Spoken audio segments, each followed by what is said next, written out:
In the northeast of England lies a small town with a big story.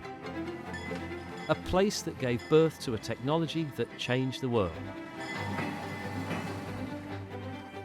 I'm going on a journey to uncover the remarkable story of this historic town. Following the route of the Stockton and Darlington Railway, we'll discover hidden details in heritage buildings that reveal a remarkable industrial history. And speak to some of the people who know it best. Welcome to Shildon, the world's first railway town.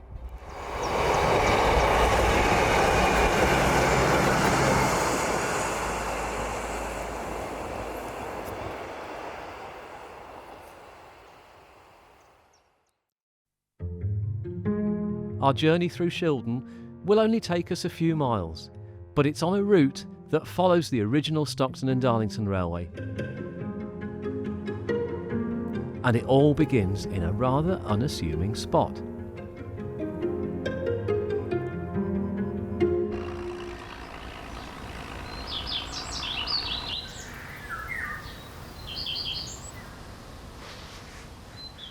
The railways as we know them began with coal.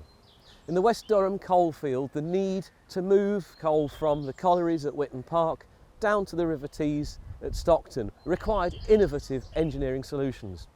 George and Robert Stevenson engineered and surveyed the railway route, and we have here the Stockton and Darlington Railway. I'm standing on the Brusselton incline about a couple of miles out of Shildon, and this is where the railway and the landscape come together. The coal mines themselves were 5 miles away across a second ridge, a second escarpment at Etherley.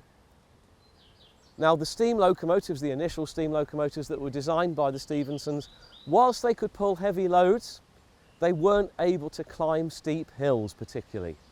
So they chose a technology they already knew, the stationary steam engine. Now situated on top of the escarpment at Etherley and in front of me here at Brusselton were 2 steam winding engines. The stationary steam engines had drums to which ropes or cables were attached, and they raised the trains of coal from the far side of Etherley, from Witton, to the top of the Etherley incline. On the other side, the engines then lowered the trains down to the bottom of the Etherley incline and across the River Gornless, spanned by the Gornless Bridge. They would then be hauled up this Brusselton incline behind me on this very track bed. And what's fantastic about the Brusselton incline here is that these stone sleepers are the only surviving remnants on the trackbed of the Stockton and Darlington Railway. So whilst this is the first public railway designed to use steam traction from the outset, it wasn't steam locomotives throughout its entire length. The first 5 miles of the Stockton and Darlington Railway were worked by a combination of stationary steam engines and horses. But to look at some more and understand a little further about how it worked, we need to carry on up the hill.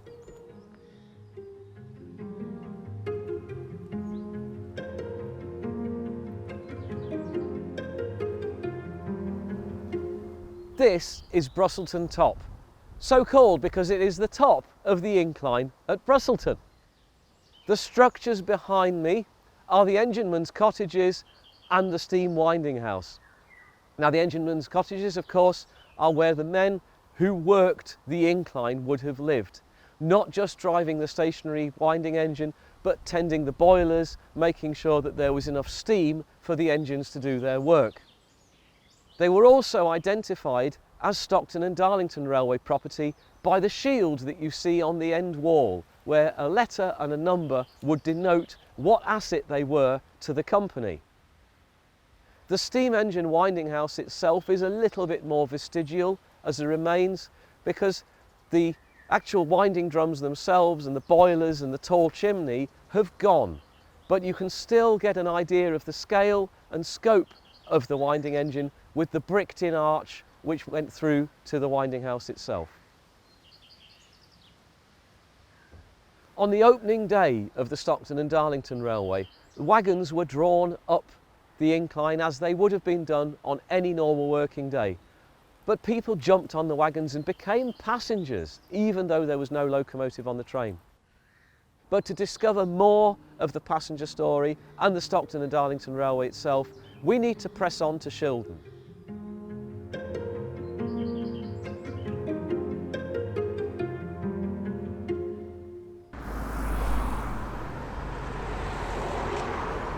This is a pretty nondescript town street, the main road with lorries going past. Well, back in 1825, this is where Locomotion number 1 set off on that epic journey.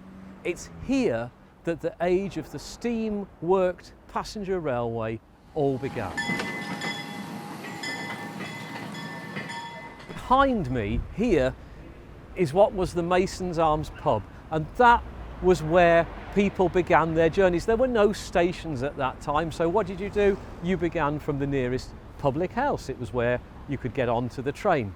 And from here, the train began its epic journey, changing the course of history and beginning the age of the steam-worked public railway. I wanted to find out more about that momentous day. To do that, I've come to talk to archivist Alison Peterson at the National Railway Museum in York, who's going to show me something that's one of a kind.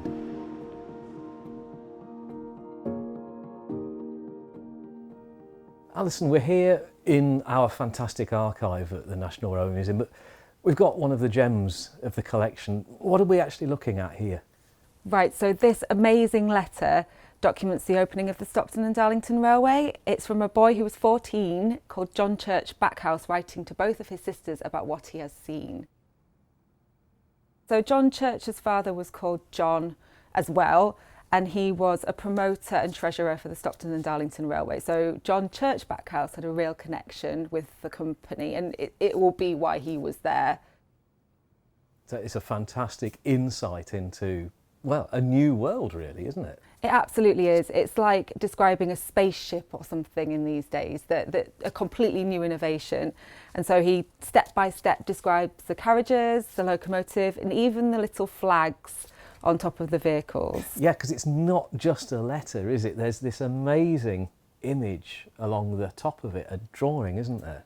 I mean, I think it's the image that makes it really, really special. This could be the first drawing by a child of a railway vehicle ever. And of course we know that children love to draw locomotives, trains, railways, anything like that now, but this could be the first that had been done. So there's tiny little numbers on here that correspond with some descriptions that are in the letter. So you can see a 26 here on the engine at the front. Figure 26 represents the locomotive steam engine. Interesting he doesn't call it locomotion or active, because of course, you know, it wasn't locomotion until the 1830s, but it doesn't give it a name. But how fabulous, everything's numbered, all the wagons, and then there's the carriage there, experiment. Yeah, he even numbers the flags. So it's about as accurate as we can get from someone that was there at the time, who we know was connected because of his father, John Backhouse. And he gets really, really excited when he's describing things. So we have here 5 exclamation marks where he's saying that the engine can draw not less than 90 tonnes, 5 exclamation marks. But he also realises, doesn't he, somewhere that he might be becoming a bit of a bore, doesn't he? He definitely does. He basically says, I could talk about this for ages, but I'm not going to bore you. I think the thing that I find really interesting about this is that this is a standalone letter. We don't have the reply, so we don't know what his sister said back to him. It's a classic letter from the period because it's cross-written. There's another letter as well. Oh yeah, I absolutely love these kinds of letters. So he's written a letter to both of his sisters on the first side, and then he's written another letter to just one of them on the back. And it's basically chit-chat about the family, about a recent bereavement, all kinds of different parts of social history, but it's cross-written to preserve the amount of paper. And they are quite hard to read, but thankfully this has been transcribed for us. Which is a brilliant thing in Yeah. itself. But of course, that second letter is nothing to do with the railway, is it? No, but it all adds context about the days and, you know, the kind of things that they were communicating, and puts this momentous occasion for him into context with the rest of his life. But this kind of document tells you how people were really feeling at the time. So this is 200 years ago, what someone was actually feeling about this momentous part of history, which I don't think you get in quite the same way from a vehicle or an object.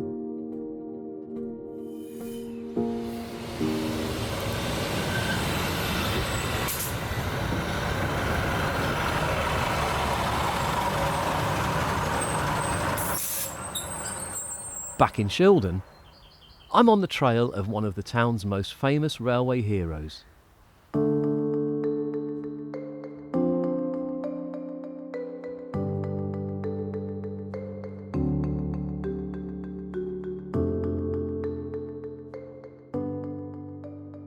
Timothy Hackworth was engaged as the locomotive superintendent of the Stockton and Darlington Railway, improving and innovating on the Stephensonian locomotive, making larger, heavier and more powerful engines. On the strength of that, he also established his own locomotive building business, pretty much in his back garden.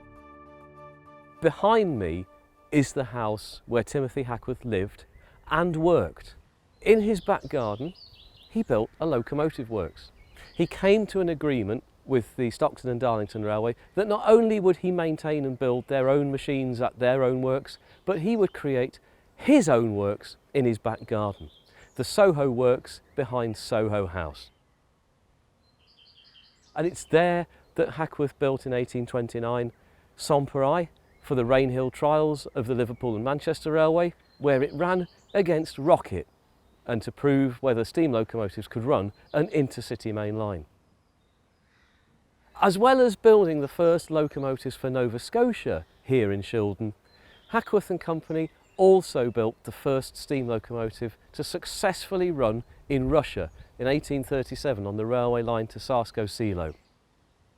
Now, Hackworth built machines here right until his death, and the works was taken over by the Stockton and Darlington Railway and later the North Eastern Railway, and they continued building steam locomotives here until the 1870s, when all production of steam locos moved on to Darlington and Gateshead.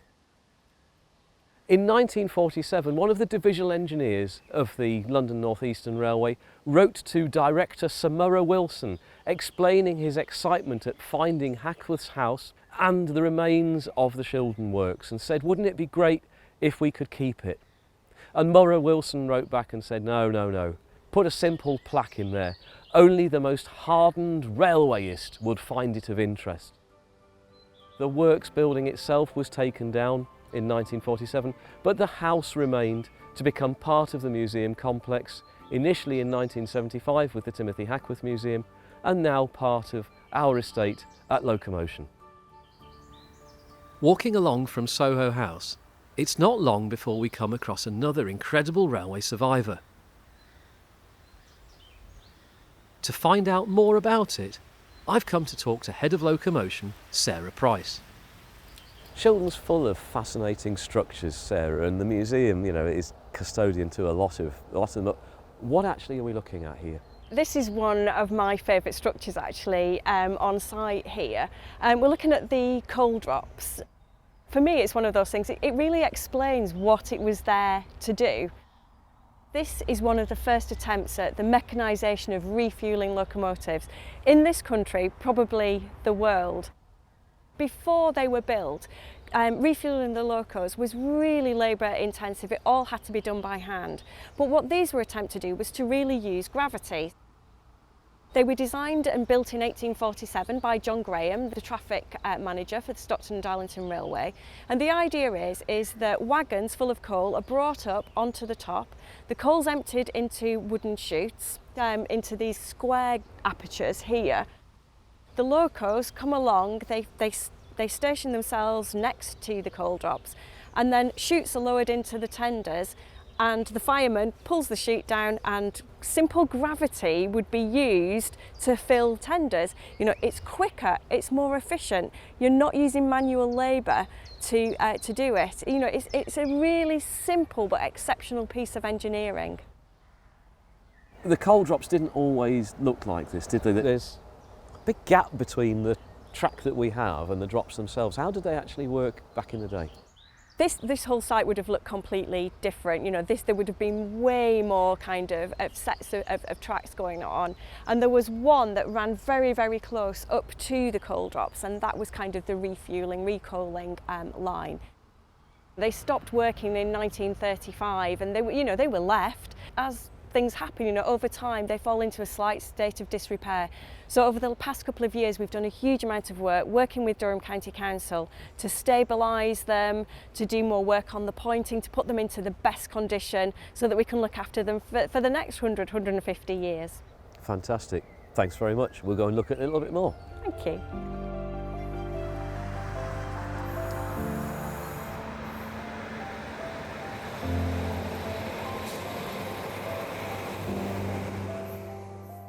When the Stockton and Darlington Railway opened, the route was a single track through the middle of this bridge.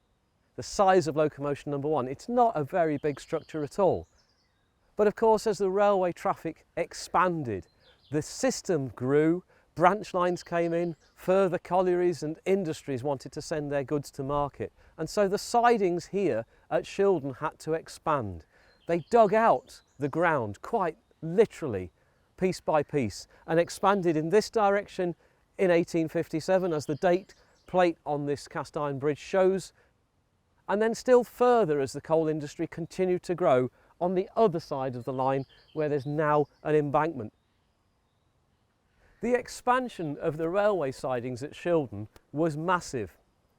By 1910 there were 27 tracks extending from side to side and going as far as a mile down towards what is now Newton Aycliffe. They even sold postcards titled "The Largest Sidings in the Kingdom." Shildon grew rapidly from those early beginnings. You needed somewhere to house the workers, the people in the workshops, the people running the trains, the drivers, the firemen, the engine crews. And thus Shildon as an industrial community was born.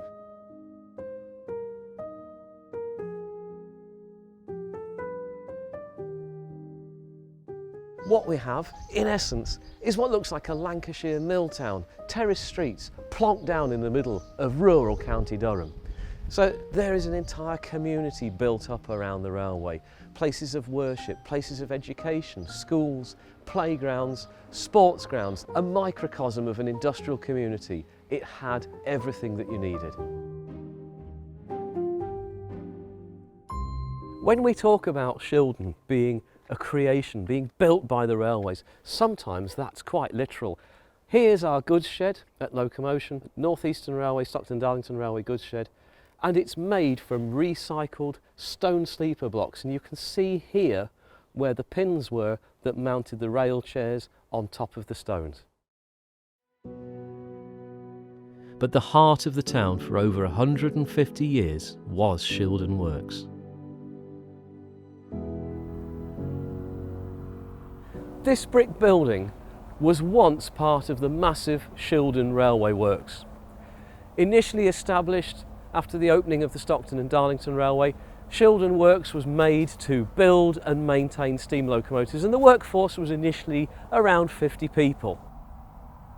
Cut right through the middle is the track bed of the former Stockton and Darlington Railway, but later on it became a wagon works, where all the wagons for the North Eastern Railway were produced, and later the London North Eastern Railway, and finally British Rail.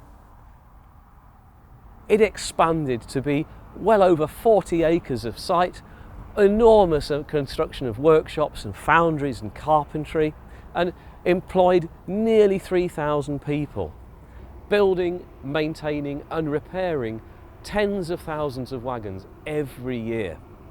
The merry-go-round high-capacity wagon was built in Shildon. 10,600 of those vehicles alone were made on this site.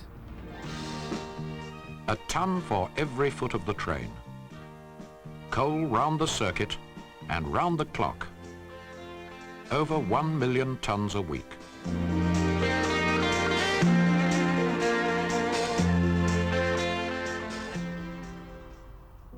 But as the world changed, as British Railways goods traffic changed, whilst the Hackworth was modernised and was still able to produce wagons throughout the 1980s for East Africa and Thailand and wherever, the wagon works couldn't cope with the modern need for trucks anymore.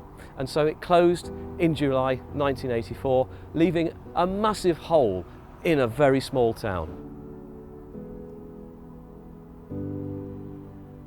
But regeneration happened and a lot of the buildings are now given over to light industry, manufacturing, all sorts of enterprises. But there is one building that's still maintaining its former purpose, and that's the Works canteen here.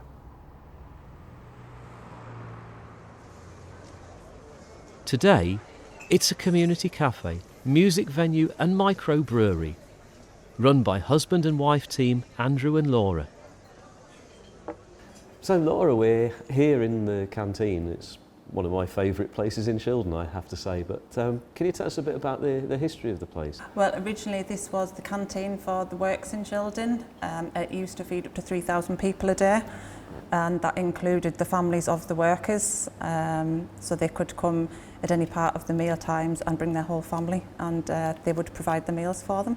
I understand it was breakfast, lunch and tea, so I have spoken to people which are family of the original workers who said they would come over and have an evening meal here, and that would be the full family. So it really was looking after the entire community. It wasn't just the railwaymen. No, it wasn't. It was the workers and their families, yeah. I didn't know that. That's fantastic. So do you still get people that were involved with the works coming to visit today? We do. We still have some of the pensioners that worked here back in the day, but we also get their families. So we get the daughters and the sons of those people, or some of the guys who started their apprenticeships, but sadly that finished before when the works closed. Mm-hmm. And the building itself, it's got a lot of stories to tell, hasn't it? Yes, so upstairs we did have the offices. We do know the people used the canteen down here, but they didn't eat with the workers on this floor. We do actually have a dumbwaiter just behind you there, where we used to send the food upstairs to those. We do not know if they got the same food as the workers on the floor. I'm presuming not. But yeah, it was a multi-use area. And then we also have our brewery just over to my right here, where we brew our own beer, which is then provided on the pumps. And all the beer has a railway or Shildon theme, doesn't it? It does, yes. It's all got the Shildon heritage in it, yes. I'd like to say I look forward to trying some a little bit later, but I'm at work, so I'm not sure whether they'll let me or not. But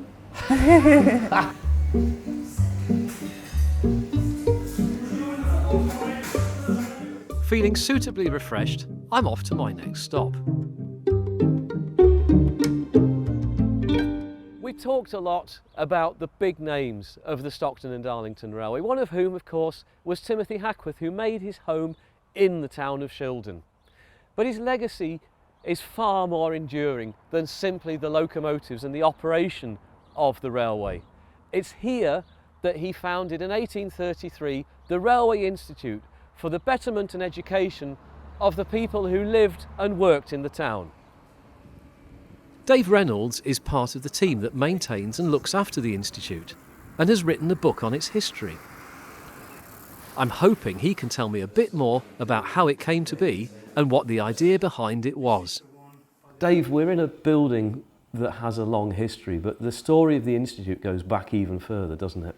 Can you tell us a bit about how the Railway Institute was created? There was a gentleman called John Graham who was put in charge of discipline on the Stockton Darlington Railway. And John Graham one day was wandering past the end of Chapel Street and he heard a commotion and thought he would go and investigate. On investigating the commotion, he discovered that there were a load of quite well-paid but unruly railwaymen gathered around a frying pan over a fire, and they were throwing the pocket watches in and gambling on which would stop first. So, you know, as you can imagine with the sensibilities of the time, it was something that just wouldn't do. And the legend has it that this was reported to Timothy Hackworth. And so they formed what they called at the time a library for the promotion of useful knowledge. There was little more than a shelf of books, and it was in a Methodist schoolroom. And they were only allowed to meet on a Thursday night. The opening of the Shildon Tunnel in 1842, I believe, opened up an opportunity for the organisation to have its first reading room. They could start to hold what were called penny talks, so they would read the news to people who couldn't read it for themselves. That led to the introduction of lectures, and that evolved over 190 years to become the Railway Institute that we see here today. The Institute, Dave, was it solely for railway workers or was it open to other people? Can I show you this list, Anthony? Yeah, please, let's have a look, so yeah. Now this is from 1837. So member number 1 here, we've got Timothy Hackworth himself. Number 2 is Thomas McNair, who was the very first secretary. But if we look down the names, you know, you'll see there are definitely railway people here, but there are others. Thomas Cree, I believe, for example, was a shoemaker. We can see as well from some of the rule books that we've got, like women were invited to be members and had their own subscription rate as well. And some of the periodicals that were subscribed to were very much for the interest of women. For example, they subscribed to the Women's Suffrage Journal. It's fair to say, isn't it, that there have been some downs as well as ups? I think the biggest blow was the withdrawal of the rail industries in the 1980s and the selling off and closure of Shildon Works. But of course all that came with the withdrawal of the patronage of the railway companies. It's a large building, the facility that we've got here. Costs a lot to run and maintain. And I think there'd always been that safety net. And the safety net isn't there now. There's a line in Thomas McNair's original manifesto for the Institute about delivering benefits to generations as yet unborn. And I think each generation that takes custodianship of the Institute, their main goal should be to find the way to pay that forward to the next and keep that legacy of Timothy Hackworth and his colleagues alive.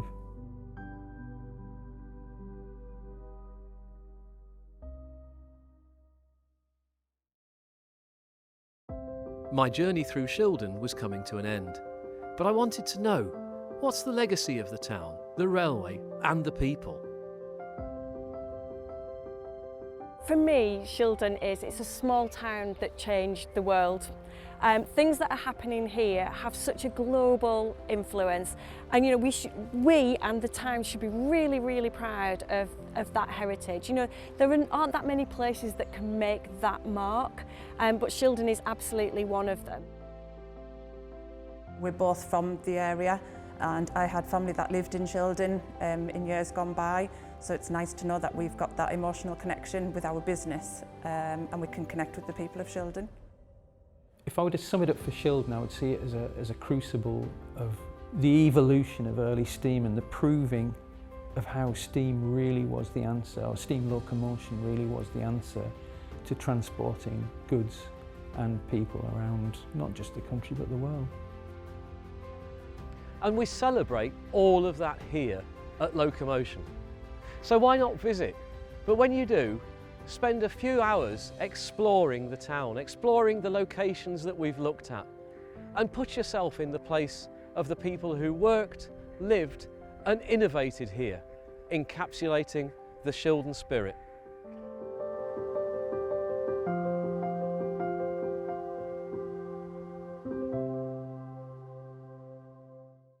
If you've enjoyed our walk around, why not visit Shildon and then like and subscribe?